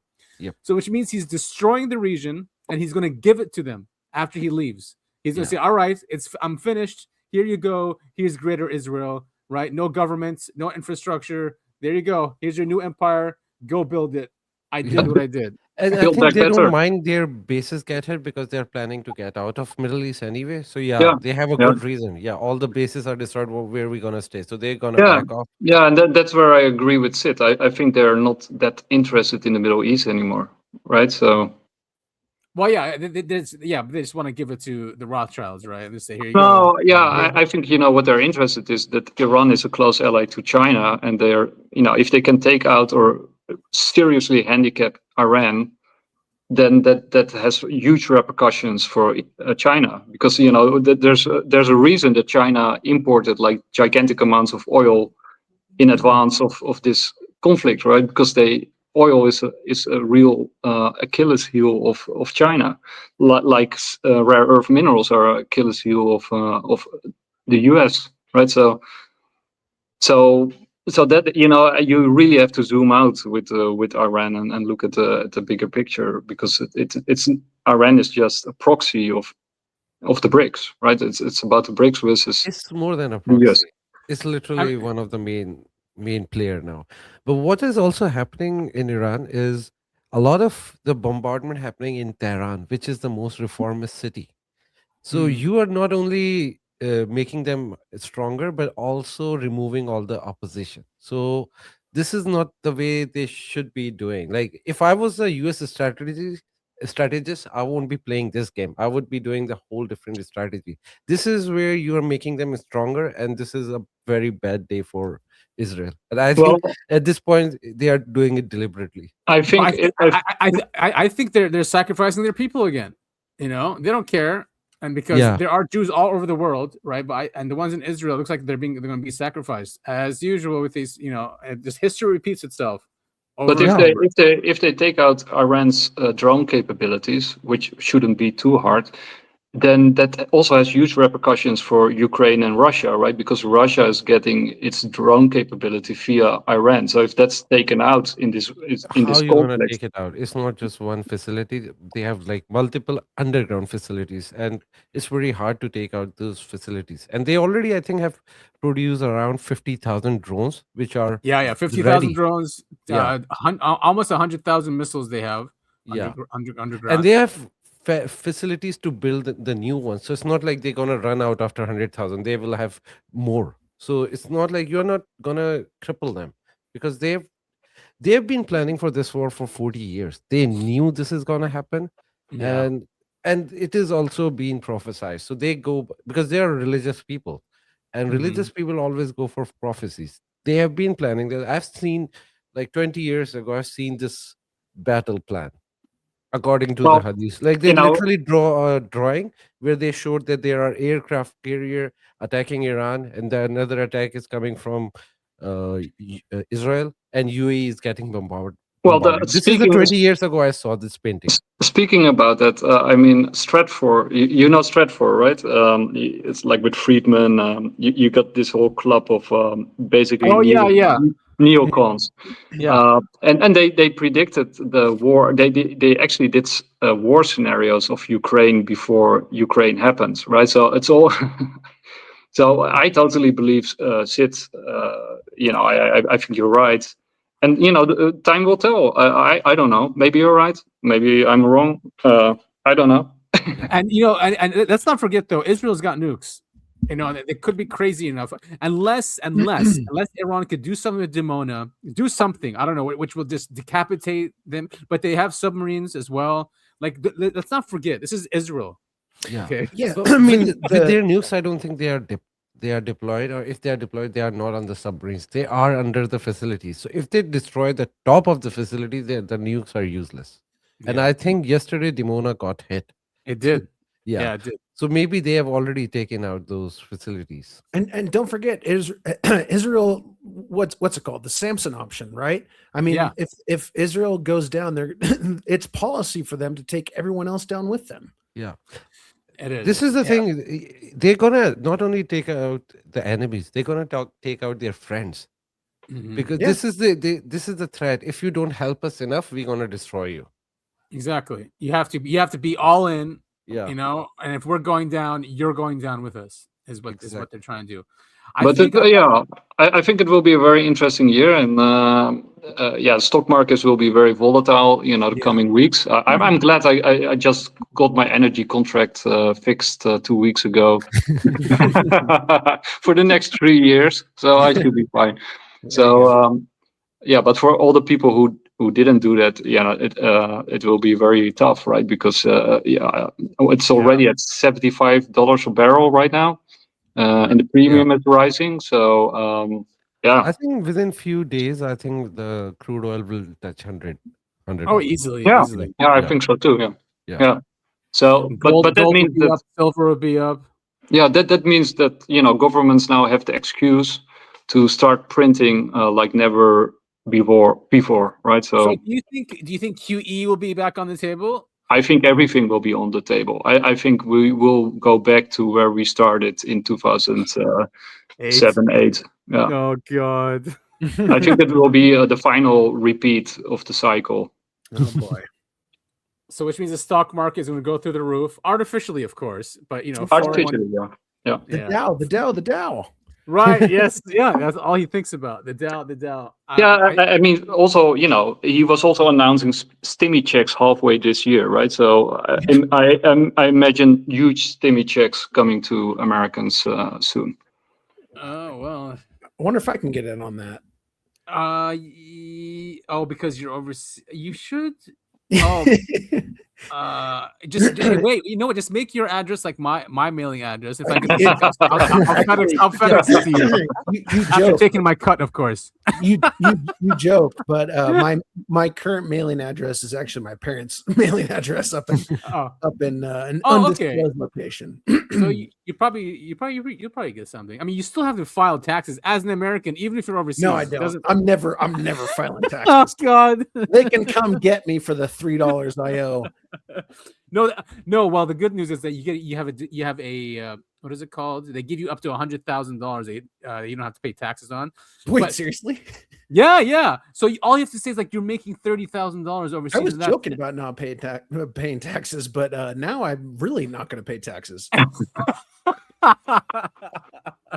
I think it's an exemption or something like that. Yeah, but Whatever. You can totally lie. Yeah. Anyway, Yeah. now I think I have a problem with my browser. I'm not sure because I did get a warning that I have to reset. Let me know if you guys can hear the sound. All right, let's hear it. Yep. No sound. No sound. No sound. Damn it! All right, so I'm going to have to restart it. Anyway, we're almost at 2 hours anyway. So I mean, we can continue, and then I can restart my browser, see if that works. But so how's UFOs going for everybody, huh? Oh, you know what really pissed me off? Of course, Ryan Bledsoe, which I love. I love Ryan Bledsoe. Maybe not Chris, his father, not too much, but his son Ryan, he's a good dude. He's got a good heart. Mm-hmm. I like the stuff he says, but they're really pushing like Chris Bledsoe's thing of orbs with the Iran thing and. I keep seeing posts about it online on Reddit, mostly about how his prophecies are coming true because we're now at war in the Middle East. And it seems like something is going to happen, maybe not around Easter, but again, it's easy predictions, right? War in the These Middle East. predictions. You know, Yeah. you could. But he said orbs would show up, right? And they'll be like angels, and it'll be a new day. There's nothing happening. There was like one orb that showed up, or it was a light or something before the night of the bombings, right? That could have been one of our craft as a to spy or something. Oh, I just want to talk about this one thing because remember, basically, you were saying, not you guys, but like a lot of people were saying, US have alien weapons and they're gonna Yeah. use it in the war. They have used this Mhm. compulator, whatever that name is, in Maduro's kidnapping. I've been watching every video. I've been keeping an eye on this Iran attack. Not a There's single nothing. new weapon have been used. They're Right. using the same Exactly. technology. This whole thing, as it was going on like back in the day, that I predicted that this is just a lie. It's a scare tactic. They don't have any What special if weapon. Yeah. what if that, because the Iranians are saying something similar where they said that they're using up their old munitions, they're 5 years old, and then they're going to use their new stuff. What if the US is doing something similar where it's just getting rid of old No, stuff there is a first, difference between US and Iran because Iran is there. US have to take everything with them. So they are Yeah. not taking old stuff and then they're gonna bring. No, Iran have this flexibility because they have to get rid of old stuff. This is their land. Majority of US armada is like on their ships, Yeah. right? So Yeah. they don't have any luxury like that. So they didn't use it.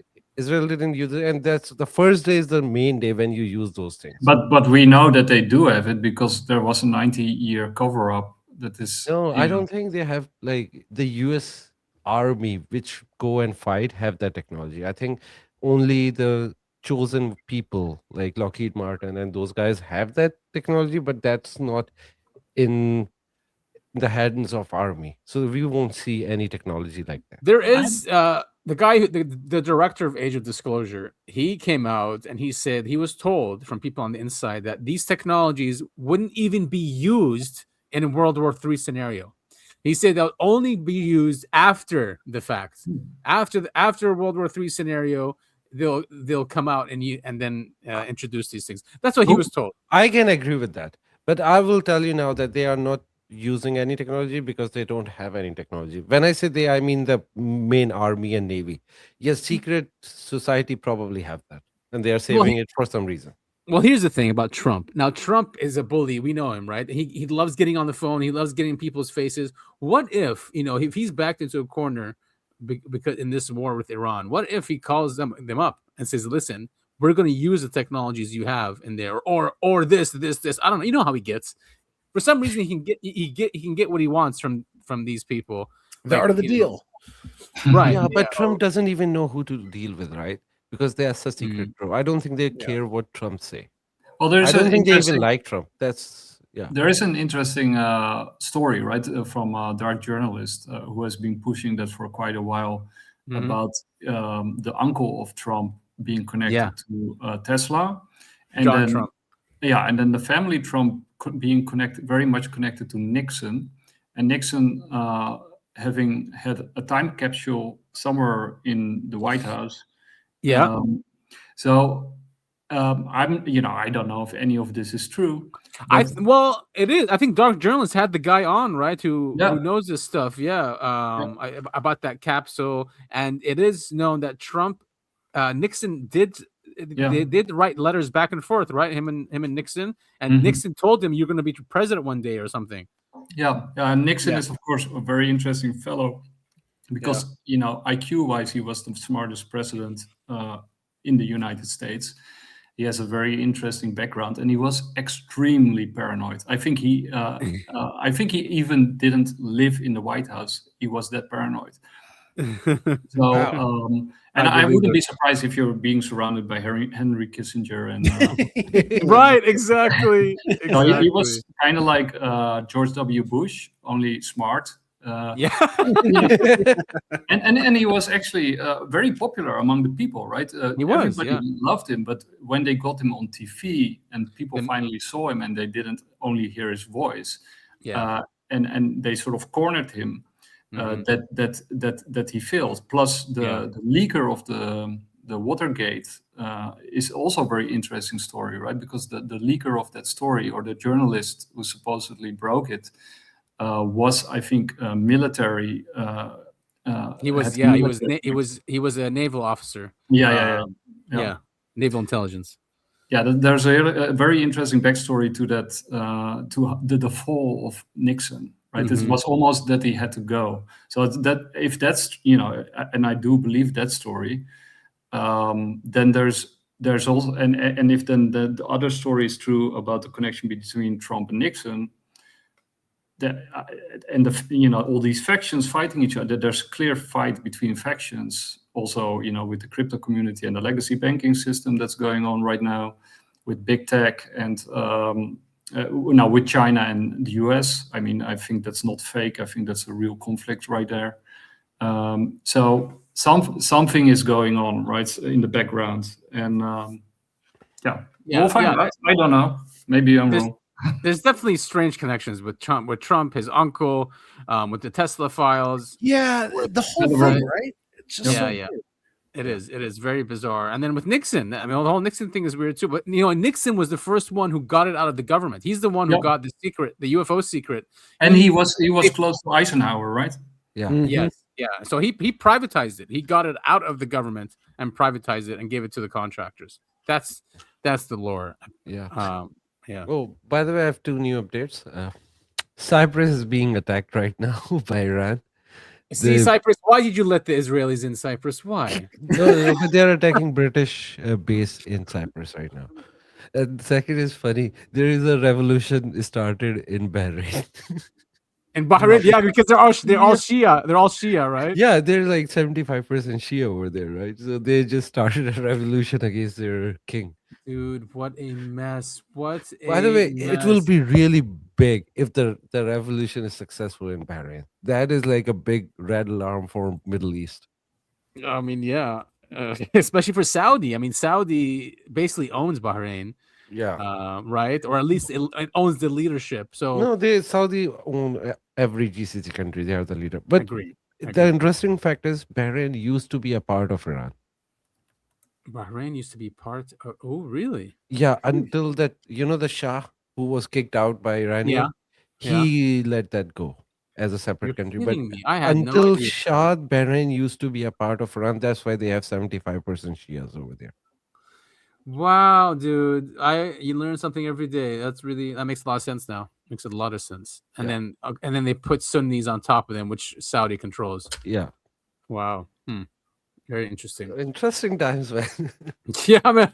It really is. I mean, well, I guess we did a half UFO show, half. I mean, they're connected. They are connected, though. They are absolutely. It's all connected. And that's what we were so interested in. To be honest, this war started because they burned the ball, and Ball took it personally. Yeah. Ball took it personally. And he told Netanyahu to tell Trump.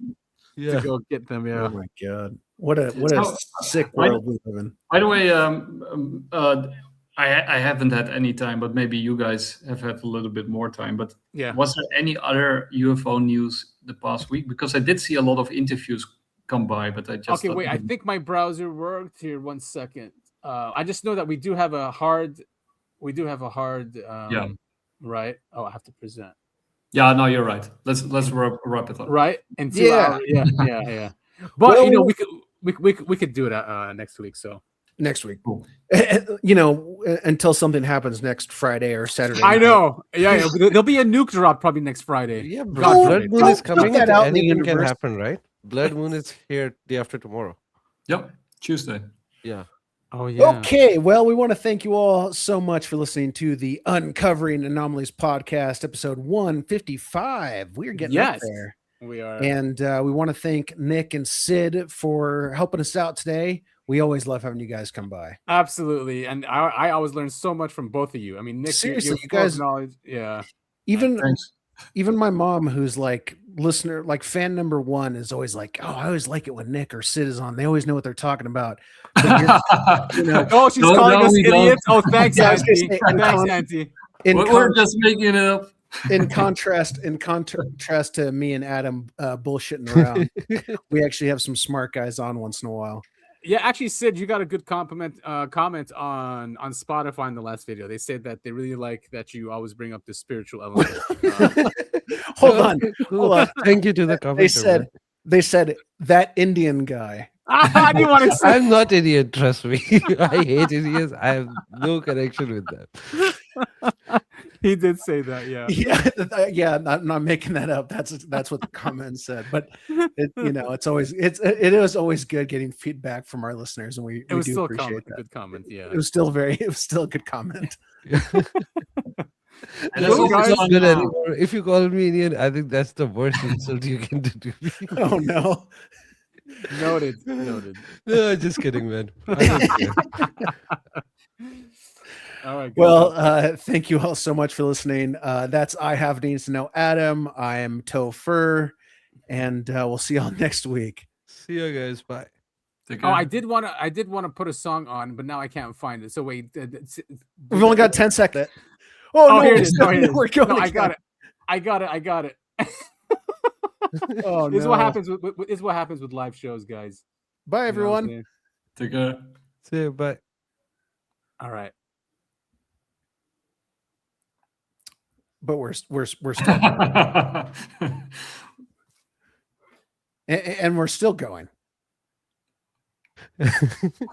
Adam, did you mean to hit end? We didn't know that would mean shaking your hand for all you done and spanking BB's enemies, but done it seems like things are different than you swore that they would be. It's been a decade since you ran on We Should Lock a Pillory, and now she's implicated with billing your pedo friend Epstein, and now suddenly you're silent when she skips a court hearing. Man, just be honest, are you bitches all on the same fucking team? Because it's a matter of fact, you are hired for exactly that, to lock up the criminals running the country. Yeah, we had your back the whole damn time. You were at least pretending that you were a victim of all the fake media, dinosaur hypocrites, feminists, raging the leftist hysteria, Russiagate, piss tape, stolen elections, indebtedness, and Stormy Daniels' very expensive tits. Yes, they were wrong. Yes, you were right in a lot that you said we believed at the time. But now that you got all the power to tower above all the leeches, you cower to please your donors and demons and marks of the beast, because you think they can save you, but now you're on your knees.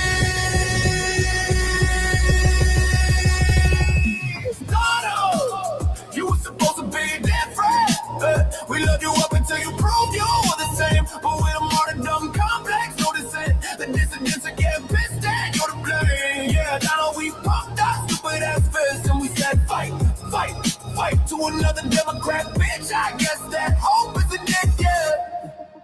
Hope is addictive.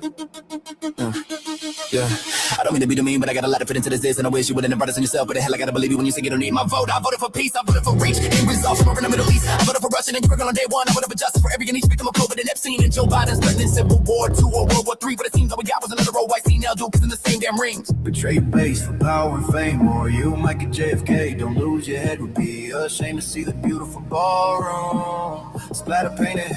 Yeah, we know the stakes are high, with some big boy choices to make. And honestly, man, thanks for us.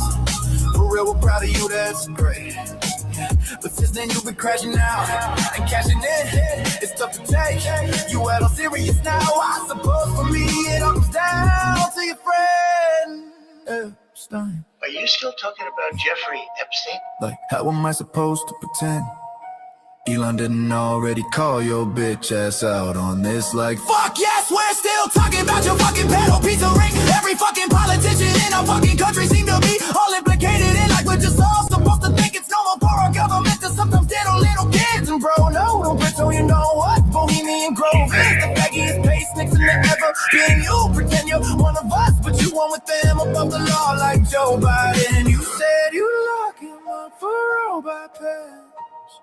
You said Obama was a traitor and then nothing happened to him. You say you'll make our country great someday. You'll lock up all the sinners.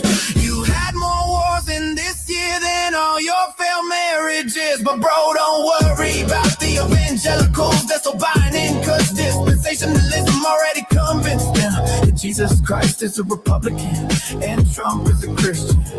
If America pulls the plug on Israel, God will pull the plug on us. How are we to act like it ain't obvious? Why suddenly it seems you're best friends with Lindsey Graham?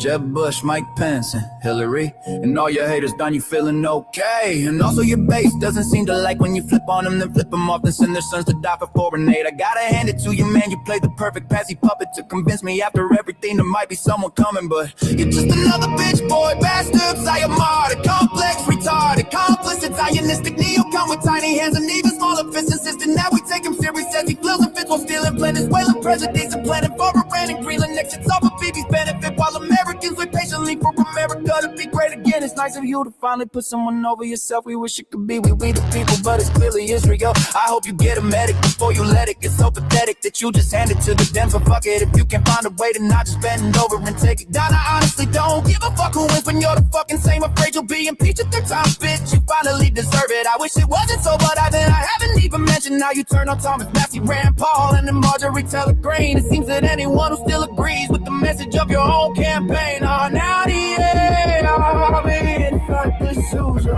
Everybody just stop dying. Even you should hate you now. Do what you're told and burn the whole world down.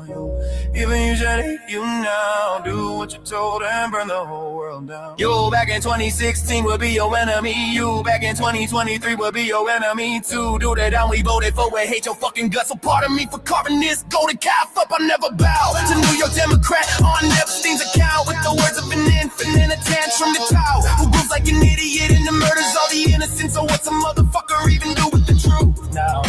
Guess I'll let it out till the applause at 2 any minute now.